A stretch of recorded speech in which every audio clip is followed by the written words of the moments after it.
Now, you have a lot of people are now attempting to repeal the 14th Amendment so that children of the undocumented will not become automatic citizens. And looking at the trajectory of how this is going, it appears as though you have the birthers who were trying to oppose Obama and trying to find out that he wasn't a U.S. citizen or wasn't born in the United States, so he couldn't be president. Is what's going on that they got tired with they couldn't find that Obama and are now trying to take away. Even Lou Dobbs have said that this is extreme. Lou Dobbs has said that they've gone too far. Okay. And he's not your friend exactly. No, he's not exactly I'm not a fan of his. Okay. All right. But the thing is that these people, what they want is publicity. The more outlandish that they can become, the more press they get. The more important they feel, and the more votes they get. Look at Jan Brewer.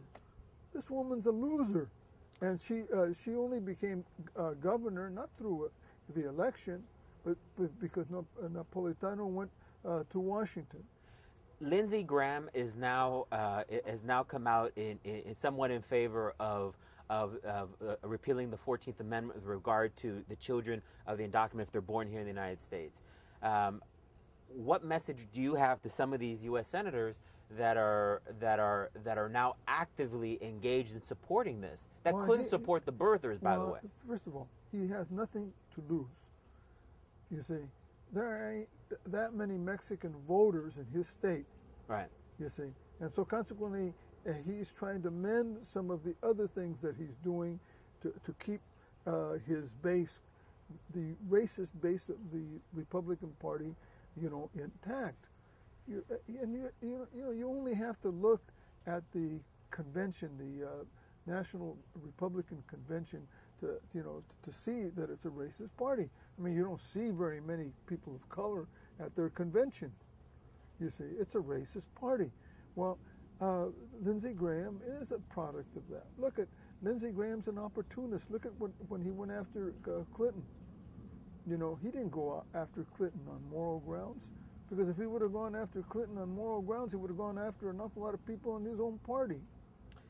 Now, where do you think this is ultimately headed? I think that there's going to be violence. Let's say in 1914, and on my web page, I just constructed a page on the history of Arizona, and it's still evolving. But in it, I show, like in 1914, there was a headline in the Los Angeles Times that said, "Race war in Arizona." Oh yeah, in Ray, Arizona, Sonora, Arizona, the white mob killed 14 Mexicans, went up into the hills, clubbed them to death, invaded the neighborhoods, etc. I think that this is, remember, what is a lynching but action by a mob? Remember, almost 600 lynchings occurred between 1848 and in the 1920s of Mexicans. So Arizona has a history of a lot of these actions. Well, yeah, they have a history of it.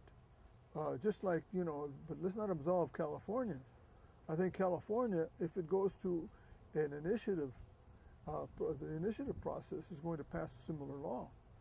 And I think that they will also, I don't think that they'll pass the ethnic studies. They may, a prohibition. But in California, the only thing that keeps them from passing it through the legislature is the Latino elected officials. That we can thank them for it, because they're not going to vote for it, and they control the Democratic caucus. But if it wasn't for that, it would have passed, because we have an awful lot of opportunists here. So in terms of the action that Arizona, because in 1993 there was only 5 Latino elected officials in the Assembly and the Senate, and now there are, I believe, either 27 or 28. What message do you send to a lot of those activists who are out there? Well, an awful lot of them were not activists, and I think that the Latino elected officials, they should stop running for the next office, and start to really serve their constituents. I don't think that they have any core values, because when they went along with the Democratic Party and the Republican Party, and the reapportionment, I think it was terrible. They perpetuated themselves in office, but they also perpetuated an awful lot of people who are very vicious and against the interest of the Mexican community and the Latino community. What is the action that you believe is going to have to be taken for this law to be overturned? Well, I think that right now what we're doing, and I'm working with the people in Tucson, because, you know, what's happening is that the 1070, because its life and death is overshadowing everything else. Not too much attention is being paid to the 2281, which is the ethnic studies law. So we're right now establishing a giant database. We are already, Richard Martinez, who's the attorney in Tucson, is going to file a lawsuit in the next 2 weeks. When we do that, we're going to need probably $250,000 to $500,000. I mean, just the depositions alone cost an awful lot of money. You know, you mentioned the book. I mentioned there that, you know, we spend an awful lot of money.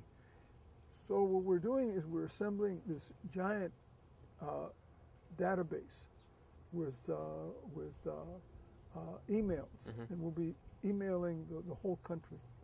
And we're going after support not only of Mexicans, not only of Latinos, but also of Asians, Native Americans, also of African Americans, and women's studies. Do you have that URL, that website address?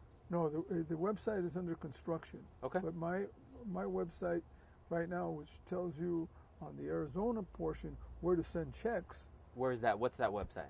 And that's what is it for? Chicano. For Chicano Studies. And we'll put that website up for individuals. Yeah. Rudy, we're out of time. Okay. Thank you for coming. Do you have a final message? No, I think that the final message is that right now things are terrible. And, you know, and everything that we fought for and we've gained is in jeopardy. Okay. Now, if you don't fight, then don't blame anybody else but yourself. I'm going to die fighting, and I think a lot of other people are going to die fighting. All right. Rudy, thank you very much. Thank you. Okay.